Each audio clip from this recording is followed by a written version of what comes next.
Liebe Zuschauerinnen und Zuschauer, im Namen des Schweizer Drohnen- und Robotikzentrums des VBS sowie der Digital Society Initiative der Universität Zürich begrüße ich Sie ganz herzlich zu unserer Videopodcast-Serie, wo sich alles um kleine Drohnen sowie deren Abwehr drehen wird. Sie werden in diversen Folgen Inputs zu kleinen Drohnen und deren Abwehr erhalten. Als erstes werden nun Experten des Schweizer Drohnen- und Robotikzentrums Ihnen einen Einblick in die Welt der Drohnen liefern. Viel Spaß!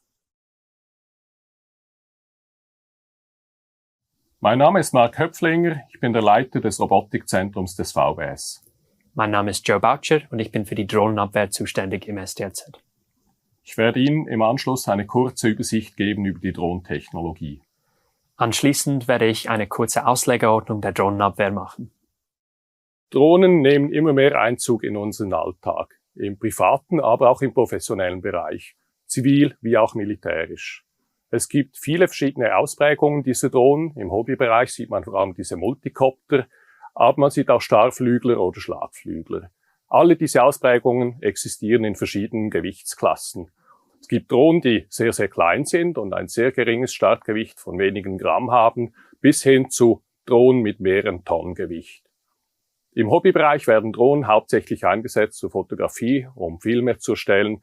Im industriellen, professionellen Bereich eher zum Beispiel zur Inspektion von Anlagen oder für die Logistik. Im militärischen geht es hin bis zu der Bekämpfung von Bodenzielen.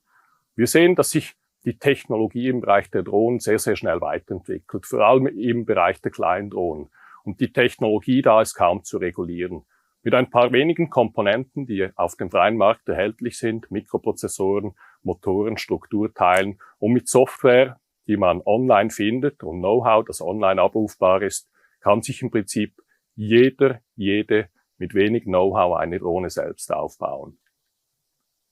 Wo die Reise hingehen könnte bezüglich der Bedrohung, zeigt uns das Slaughterbots-Video. Es ist ein fiktives Video, das 2017 erschienen ist und aufzeigt, wie mit einer kleinen Drohne, die gut auf eine Handfläche passt, ganz gezielt Menschen ausgeschaltet werden können.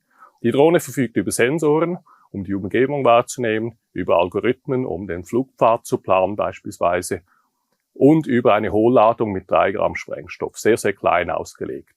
Das Video zeigt, wie diese Drohne auf der Stirn aufsetzt eines Menschen, die Hohlladung zündet und wie die Hohlladung den Schädel des Menschen penetriert. Ein sehr furchteinflößendes Szenario, das fiktiv ist. Aber wir sehen gleichzeitig, dass die Technologie, um so etwas umzusetzen, heute existiert. Das heißt, wir wissen, wie man so etwas umsetzen könnte. Und viele Technologien dazu sind bereits zum Beispiel im Smartphone verbaut. Das Smartphone hat kleine Kameras, hat Algorithmen zur Gesichtserkennung.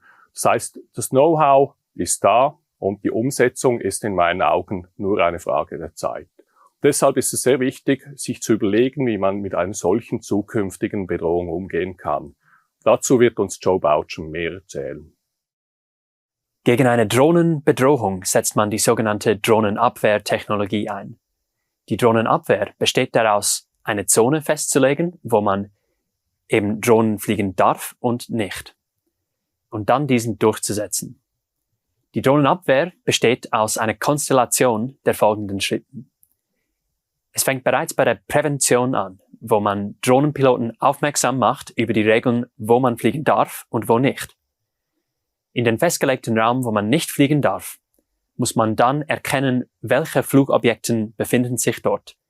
Diese macht man bei der Detektion. Detektierte Flugobjekte muss man dann durch Raum und Zeit verfolgen. Diese nennt man Tracking. Gleichzeitig, die Objekte, die man verfolgt oder trackt, muss man dann einordnen als bewilligt oder nicht bewilligte Flugobjekte oder sogar, ob sie überhaupt Drohnen sind, wenn doch nicht bemannte Flugzeuge oder Vogel. Diese nennt man die Identifikation.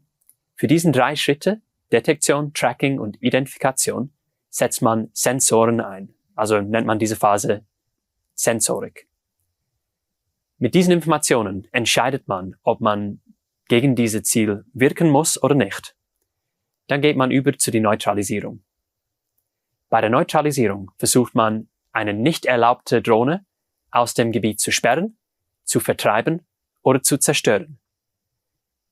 Für diesen Zweck setzt man Effektorik ein. Nachdem dass man gegen eine Drohne gewirkt hat, hat man die Möglichkeit, eine forensische Auswertung zu machen, damit man sicherstellen kann, dass die Drohne nicht mehr in diesem Gebiet fliegen kann oder auch herauszufinden, durch wen wurde es geflogen und was sie vielleicht für Absichten hatten. Um die Drohnenabwehr zu gewährleisten, setzt man verschiedene Technologien ein. Hier sieht man ein paar Beispiele davon. Für die Phasen Detektion, Tracking und Identifikation kann man zum Beispiel Kameras, Mikrofone, Radare oder auch Radiofrequenzpeiler einsetzen. Diese helfen, Flugobjekte zu detektieren, zu tracken und zu identifizieren.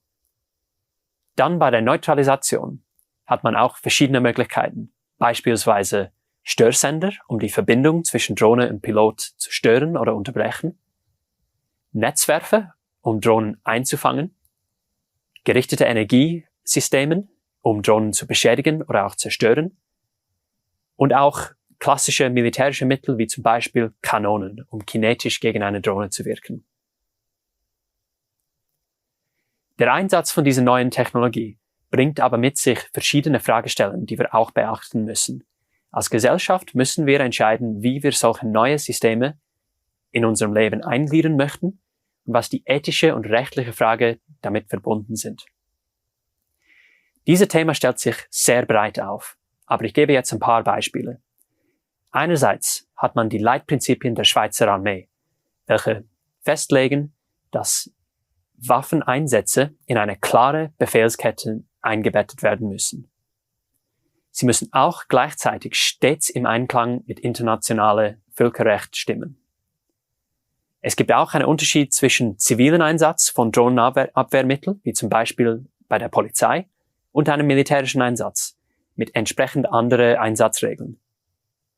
Dann weiter, man kann eine sehr breite Frage stellen. Was passiert, wenn Schaden an einem Dritten entsteht durch einen Drohnenabwehreinsatz? Diese sind ein paar Beispiele von den breiten Fragen, welche aufkommen, wenn wir diese neuen Technologiesysteme bei uns in der Gesellschaft versuchen einzugliedern. Danke an unsere Experten des Schweizer Drohnen- und Robotikzentrums. Wir haben nun gelernt, dass es diverse Arten von Drohnen gibt und dass die Drohnenabwehr nach einem bestimmten Schema abläuft. Zudem konnten wir wichtige Inputs bezüglich Ethik, Gesellschaft und Recht sammeln. Ich freue mich, Sie in der nächsten Folge wiederzusehen.